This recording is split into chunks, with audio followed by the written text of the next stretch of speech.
इस कार्यक्रम को जॉय स्माइल मिनिस्ट्रीज के मित्रों और भागीदारों द्वारा संभव बनाया गया है। अब आप केवल आत्मनिर्णय द्वारा डर को हरा नहीं सकते। मैं इसे स्पष्ट करना चाहूंगी कि आपको सफल बनने के लिए केवल इच्छा शक्ति पर्याप्त नहीं है। हम जो भी करते हैं उसमें हमें परमेश्वर की आवश्यकता होती है।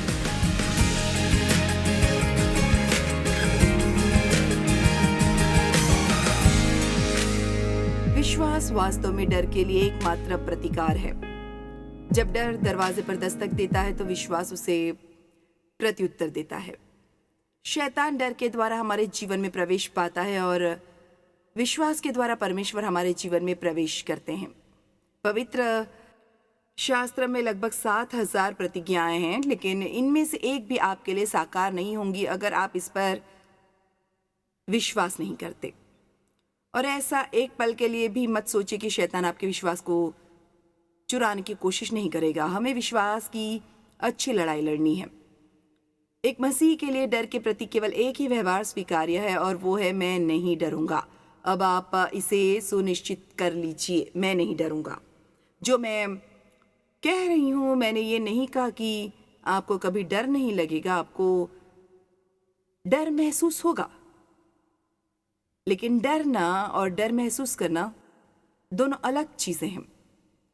देखिए, आप डर महसूस कर सकते हैं पर फिर भी आप डर नहीं सकते, क्योंकि डर शब्द का अर्थ है हार मान लेना या दूर भागना। इसका अर्थ है सिकोड़ लेना। और आज जो लोग यहाँ मौजूद हैं, आज जो लोग मुझे टीवी पर देख रहे हैं, मैं उनसे पूछती हूँ कि आप में से कितने लोग अपने जीवन में वहाँ नहीं है जहाँ पर आपको होना चाहिए था, क्योंकि शैतान ने आपको डर के द्वारा पीछे जकड़ रखा है। अनेक प्रकार के डर हैं जिनका उपयोग शैतान करता है और हम अलग अलग तरह के डर पर बातचीत करेंगे जिसका उपयोग शैतान करता है।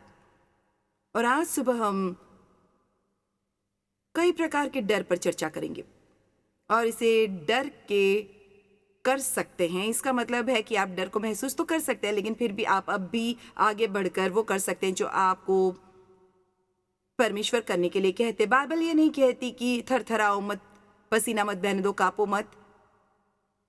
ये कहती है डरो मत। एक बार फिर से इसका मतलब ये नहीं है कि हार मान लो या दूर भाग जाओ। मैं जो महसूस करती हूँ उस बारे में मैं हमेशा कुछ कर सकती थी, लेकिन मैं जो करती हूँ या नहीं करती हूँ उस बारे में मैं जरूर कुछ कर सकती हूँ। शायद मैं डर महसूस करने के बारे में कुछ नहीं कर सकती, लेकिन मैं आगे बढ़ने का निर्णय ले सकती हूँ, चाहे मैं कुछ भी महसूस क्यों न करूँ। अब मैं कुछ करना चाहती हूँ और मैं चाहती हूँ कि आप इसे सुने और समझें। यदि आप उस बिंदु पर पहुंचना सीख जाते हैं जहां आप तब भी सही काम करेंगे जब आप कुछ गलत महसूस करते हैं, तो आप एक विजयी व्यक्ति बनने जा रहे हैं। अगर आप केवल तब सही काम करते जब आप सब कुछ ठीक महसूस करते हैं, तो आप सच में परेशानी में हैं। आज आप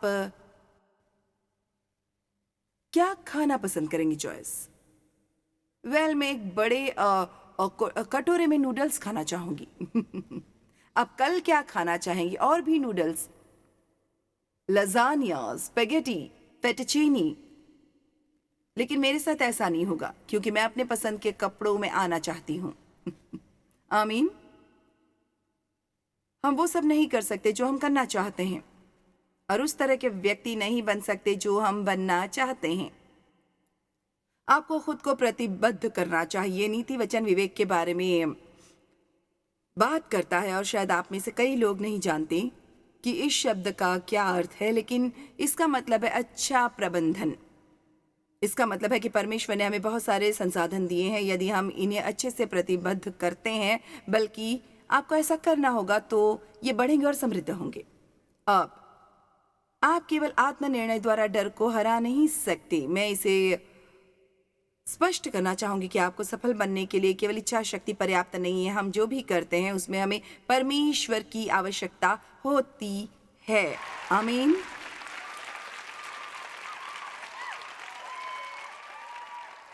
परमेश्वर के अनुग्रह के बिना हम क्या कर सकते हैं? हम अनुग्रह के योग्य नहीं हैं, बल्कि ये इससे भी अधिक है। ये परमेश्वर की सामर्थ, परमेश्वर का अभिषेक और हमारे साथ परमेश्वर की उपस्थिति का होना है ताकि हमें आसानी से कार्य करने में मदद मिल सके, जिसे हम अपने दम पर और प्रयास के द्वारा कभी पूरा कर नहीं सकते। जब आपको किसी चीज के लिए वरदान दिया जाता है और अगर आप परमेश्वर पर भरोसा करते हैं तो ये आपके लिए मुश्किल नहीं है। मैं कड़ी मेहनत करती हूँ, लेकिन मैं यहाँ जो करती हूँ वो मेरे लिए कठिन नहीं है, क्योंकि मुझे इसके लिए वरदान दिया गया है। लेकिन मैं आपको बताना चाहूँगी, अगर मैं आराधना में अगुवाई करने की कोशिश करती हूँ तो ये मुश्किल होगा, और अगर मैंने ऐसा किया तो आप लोगों को आराधना बिल्कुल पसंद नहीं आएगी। लेकिन सालों पहले मैंने गिटार बजाने की कोशिश की थी। मैं गाना चाहती थी, मैं प्रचार नहीं करना चाहती थी, मैं ये सब करना चाहती थी। क्या हम ऐसे नहीं हैं? हम ये सब करना चाहते हैं। खैर, मेरी उंगलियां वास्तव में गिटार के नेक के चारों ओर ठीक से घूमने के लिए काफ़ी छोटी हैं। इसके अलावा मैं संगीत में असफल हो चुकी हूँ।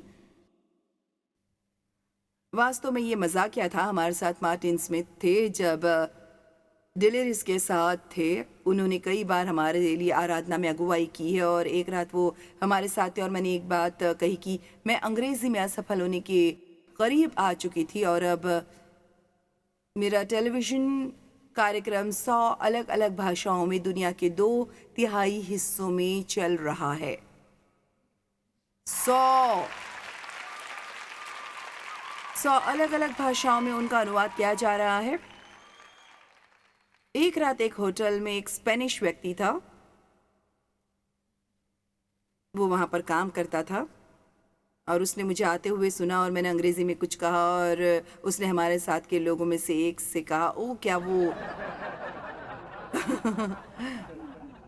अंग्रेजी भी बोलती है, क्योंकि उसने मुझे स्पेनिश में प्रचार करते हुए सुना था। फिर मार्टिन स्मिथ ने कहा, मैं संगीत में असफल हुआ था। तो यहाँ एक प्रचारक हैं जो अंग्रेजी में लगभग असफल हुई थी, और एक आराधक जो संगीत में असफल हुआ था। ये प्रफुल्लित करने वाला है। मेरा मतलब है, जिन्हें परमेश्वर चुनते हैं, ये बिल्कुल हास्यास्पद, और बाइबल कहती है कि वो जगत के मूर्खों और कमजोरों को चुनते हैं ताकि बुद्धिमान लज्जित हों। इसलिए कोई भी व्यक्ति स्वयं की महिमा करने और खुद को श्रेय देने का दिखावा नहीं कर सकता। यही कारण है कि परमेश्वर ऐसे लोगों की तलाश नहीं करते जो योग्य हैं। वो उन लोगों की तलाश करते हैं जो उपलब्ध हैं। आपको बस इतना कहना है, परमेश्वर मेरा उपयोग कीजिए, आप मेरे साथ जो भी करना चाहते हैं कीजिए, मैं आपका हूं। फिर परमेश्वर दरवाजा खोलते हैं, इसमें से जाइए। लेकिन आपको एक रवैया रखना होगा, मैं नहीं डरूंगा। रोमियो 8:31। सो हम इन बातों के विषय में जो क्या कहें, यदि परमेश्वर हमारी ओर हैं तो हमारा विरोधी कौन हो सकता है? वाह! अब जानते हैं हमें इनमें से कुछ वचनों पर अधिक ध्यान देने की जरूरत है। परमेश्वर कितने महान हैं। यदि वो हमारी तरफ हैं तो हमारे विरुद्ध कौन खड़ा रह सकता है? लेकिन शायद यही समस्या है। शायद ऐसा नहीं है कि आपके पास आपको विश्वास है कि परमेश्वर कुछ भी कर सकते हैं, लेकिन शायद आपको यकीन नहीं है कि वो आपके लिए ऐसा करेंगे। देखिए, आपको ये भी यकीन हो सकता है कि वो मेरे लिए ऐसा करेंगे, लेकिन आपको यकीन नहीं है कि वो आपके लिए भी ऐसा करेंगे। क्यों? क्योंकि आपको लगता है कि आप इसके लायक नहीं हैं, और आप बिल्कुल सही हैं। और यही इसे सुंदर बनाता है। ये ऐसा है कि परमेश्वर हमें ऐसी चीजें दे रहे हैं जिनके लायक हम बिल्कुल नहीं हैं। आपको वास्तव में बस इतना करना है कि आप परमेश्वर से प्रेम करें। जब आप गलतियां करते हैं तो पश्चाताप करें और कभी हार न माने। मैंने हार नहीं मानी, मैंने कभी हार नहीं मानी। मैं अब भी यही हूं और मैं मरने के दिन तक यहाँ रहने की योजना बना रही हूं। लोग मुझसे हर समय पूछते हैं कि क्या आप सेवानिवृत्ति होने जा रही हैं? अगर मैं सेवानिवृत्त हो गई तो दुनिया में क्या करूंगी? मैं सिर्फ नहीं जानती कि मैं इसे कैसे करूं, और मेरे पास इसके विरुद्ध कुछ भी नहीं है, इसलिए इसे गलत मत समझिए। लेकिन मुझे बाइबल में सेवानिवृत्ति नहीं मिली।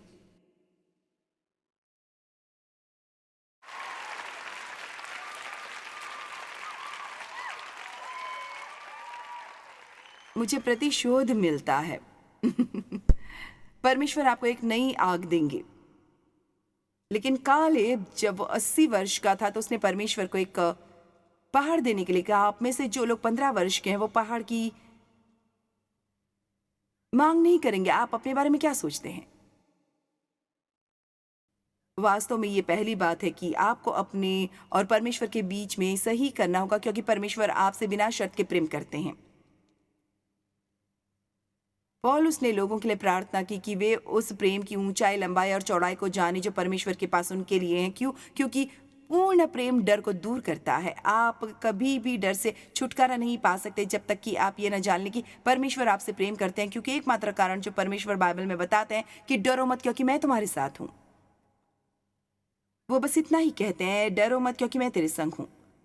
ठीक है परमेश्वर, आप क्या करेंगे? जो कुछ भी करने की जरूरत पड़े, तुम मेरी संतान हो, मैं तुमसे प्यार करता हूं, मैं तुम्हारा ख्याल रखूंगा, बस तुम मुझ पर भरोसा रखो।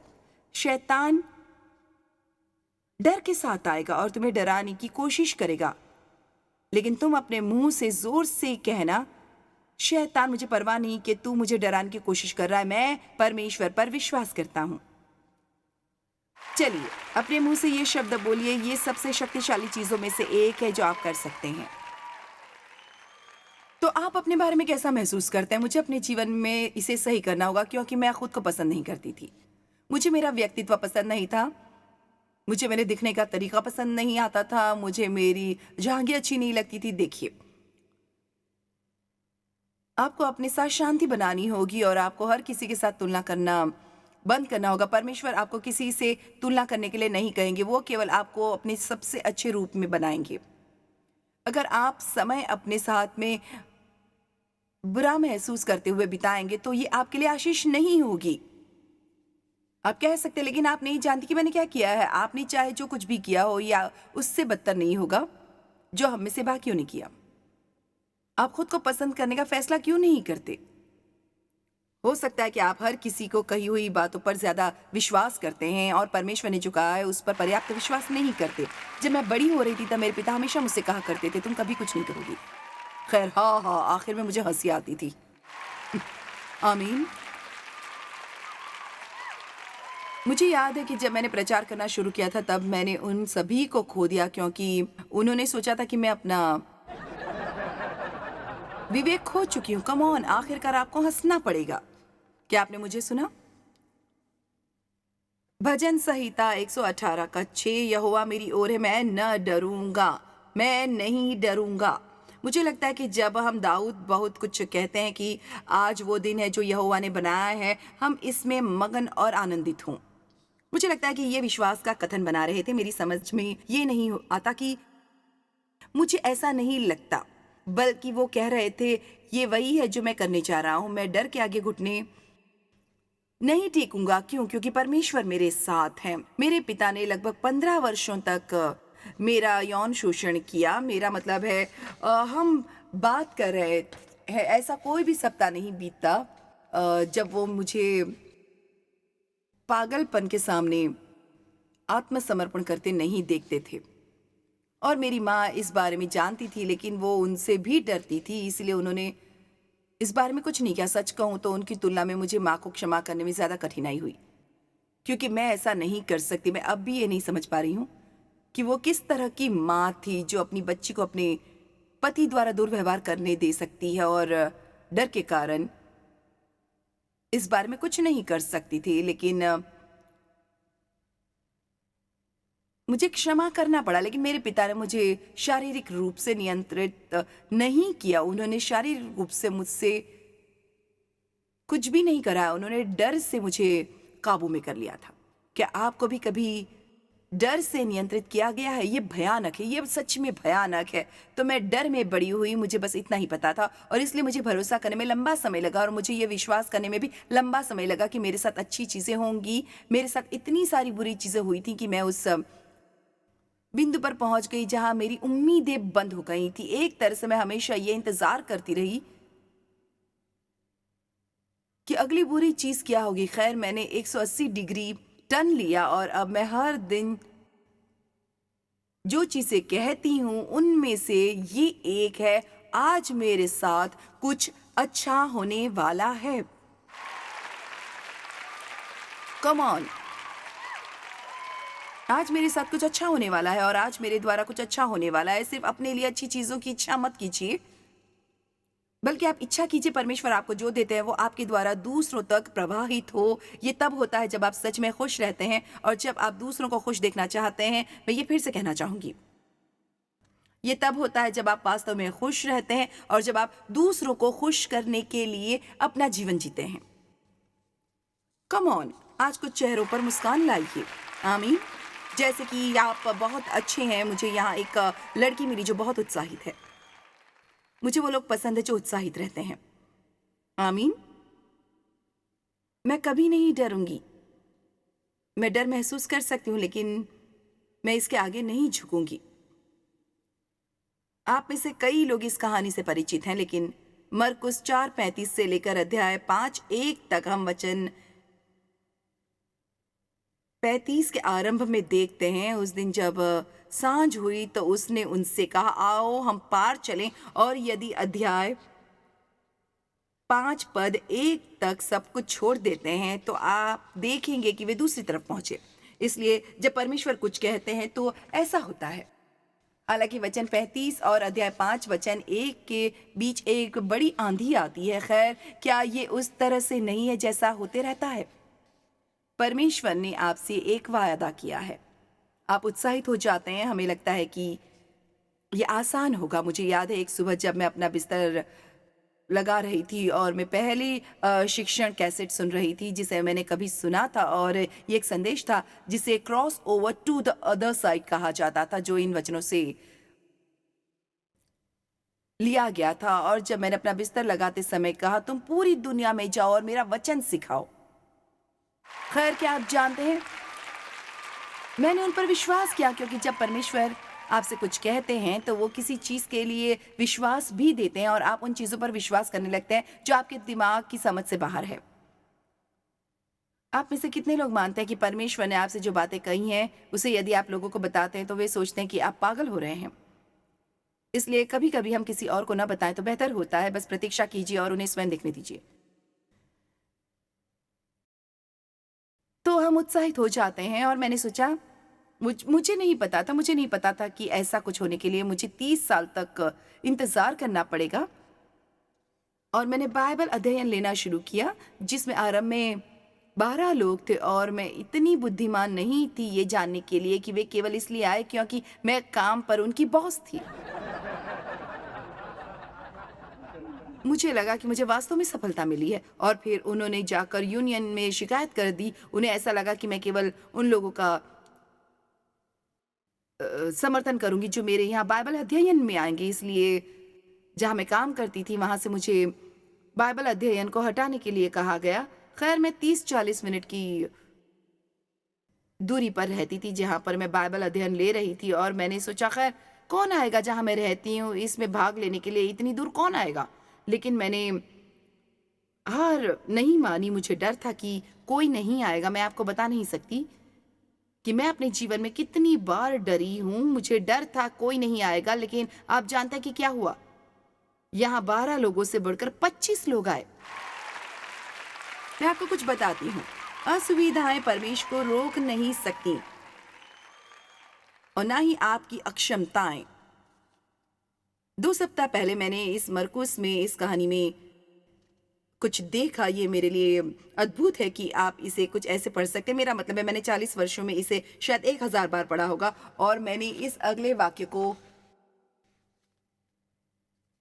कभी नहीं देखा। वचन 1 कहता है, उसी दिन जब सांझ हुई, या वचन 35, तो उसने उनसे कहा, आओ हम पार चले। आपको पता है अगली पंक्ति क्या कहती है? भीड़ को छोड़कर।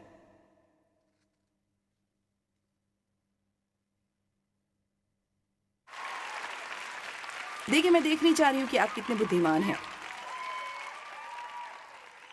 क्या आप जानते हैं, अगर आप वो करने जा रहे हैं जो परमेश्वर आपसे चाहते हैं, तो शायद आप अपने दोस्तों को अपने साथ नहीं ले जा पाएंगे। क्या आप जानते हैं कि बहुत से लोग कई बार परमेश्वर के साथ संबंध रखने की बजाय किसी ऐसे व्यक्ति के साथ संबंध रखने का चुनाव करते हैं जिन्हें वास्तव में इनकी कोई परवाह नहीं है। मैं आपसे पूछती हूँ, क्या मुझे भीड़ को पीछे छोड़ना नहीं पड़ा जहां अब मैं हूं। आप में से कुछ लोग सबसे अच्छा एहसान जो खुद पर कर सकते हैं,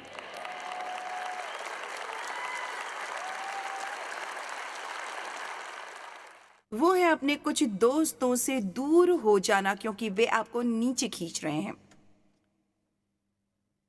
वे नकारात्मक हैं, वे संगीन हैं, वे आपको इन बातों में उत्साहित नहीं करते जिसे आप मानते हैं कि परमेश्वर आपसे यही करवाना चाहते हैं।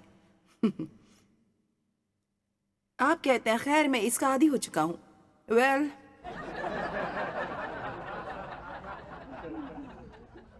क्या आप जानते हैं, यदि आप ऐसे हैं तो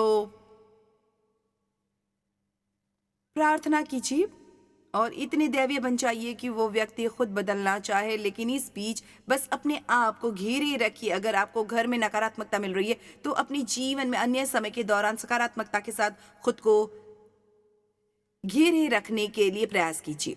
यदि आपको इसकी आवश्यकता है तो परमेश्वर आपको इसकी भरपाई करने के लिए लोगों को देंगे। लेकिन मैं आपको कुछ बताना चाहूंगी, मेरी बात सुनिए। अगर आप वो बनना चाहते हैं जो परमेश्वर आपको बनाना चाहते हैं, तो आप हर किसी के द्वारा पसंद नहीं किए जाएंगे।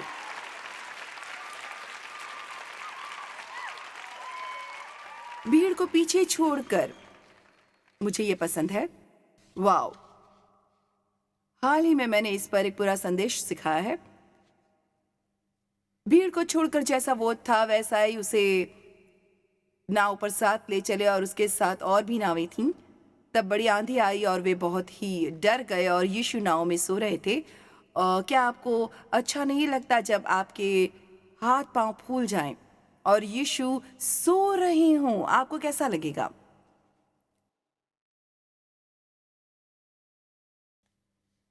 ठीक है, क्या आपको हमारे बारे में चिंता नहीं है? नहीं, ऐसा कभी मत कहिए, कभी मत कहिए परमेश्वर कि आप मुझसे प्रेम करते हैं, बल्कि आप हमेशा कहिए परमेश्वर मैं जानता हूं कि आप मुझसे प्यार करते हैं। मुझे परवाह नहीं कि मेरे जीवन में क्या हो रहा है, मुझे पता है आप मुझसे प्यार करते हैं। मुझे पता है कि आप मुझसे प्यार करते हैं। ये पहली बात है जिसे आपको सीधे अपने दिल में लाने की जरूरत है। वो ये है कि परमेश्वर आपसे प्यार करते हैं। और क्या आप जानते हैं, वो आपको इस आधार पर प्यार नहीं करते कि आप क्या करते हैं या क्या नहीं करते हैं। वो आपसे प्यार करते हैं क्योंकि उन्हें ऐसा करना ही है। परमेश्वर प्रेम है। परमेश्वर प्रेम है। परमेश्वर प्रेम है। और वो चाहते हैं कि हम इस शुभ समाचार का जवाब उनसे प्यार करके दें। परमेश्वर बिकाऊ नहीं है। आप अच्छे कामों के द्वारा उन्हें खरीद नहीं सकते। बाइबल हमें अच्छे काम करने के लिए कहती है और ये भी कहती है कि हमें हमारे कार्यों का प्रतिफल भी मिलेगा। बाइबल में ऐसे बहुत से वचन हैं जो हमें उन प्रतिफल की प्रतीक्षा करने के लिए कहते हैं जो हमारे द्वारा किए गए कामों के लिए हमें मिलने वाले हैं, परंतु हम उन कामों को प्रतिफल पाने के लिए नहीं करते। ठीक वैसे ही जब आप ज्यादा वापस पाने के लिए भेंट अर्पण नहीं करते, आप इसलिए भेंट देते हैं क्योंकि आप समझते हैं कि परमेश्वर ने आपके लिए क्या क्या किया है, और आप इसलिए देते हैं क्योंकि आपको याद है कि एक दुखी व्यक्ति होना कैसा होता है और आप अन्य लोगों की मदद करना चाहते हैं जहां आप कभी हुआ करते थे। और जब हम सही उद्देश्य के साथ चीजों को करते हैं तब परमेश्वर आशीषों को लेकर आते हैं जो कि बिल्कुल अविश्वसनीय हैं। वचन 40 में उसने कहा, तुम क्यों डरते हो? क्या तुम्हें अब तक विश्वास नहीं? और हम में से अधिकांश लोग सोचते होंगे, काश मैं भी यीशु के साथ चल सकता, काश मैं यीशु के साथ नाव में होता। ओ काश मैं यीशु के साथ रात में भोजन कर सकता। ओ क्या ये उनकी मदद नहीं कर रहा था? वे लोग तब भी डरे हुए थे।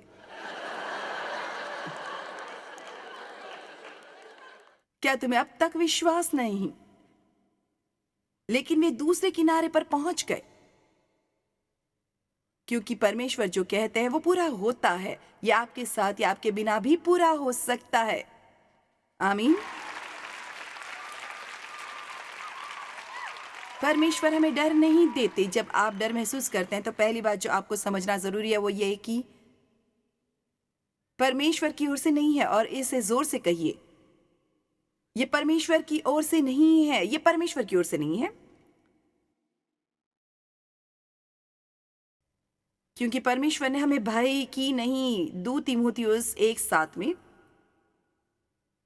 परंतु सामर्थ और प्रेम और अच्छे मन की आत्मा दी है। मुझे सामर्थ शब्द पसंद है, परंतु सामर्थ और प्रेम और अच्छे मन की आत्मा दी है। लेकिन एम्प्लीफाइड बाइबल कहती है कि एक अच्छा मन अनुशासित और आत्मसंयमित होता है।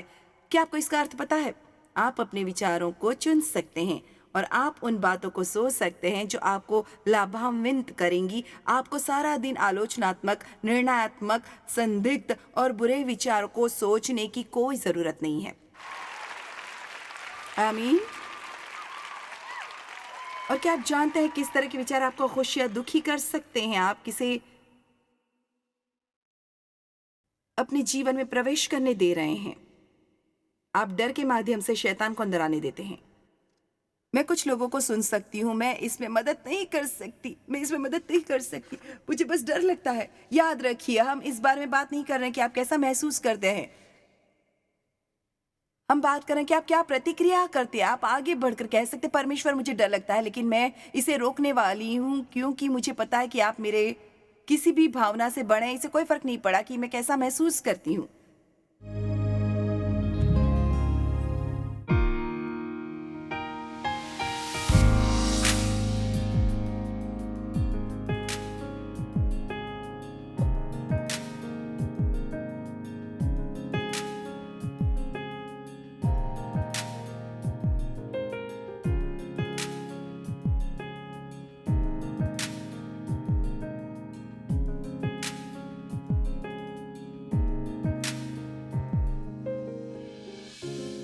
इस कार्यक्रम को जॉयस मायर मिनिस्ट्रीज के मित्रों और भागीदारों द्वारा संभव बनाया गया है।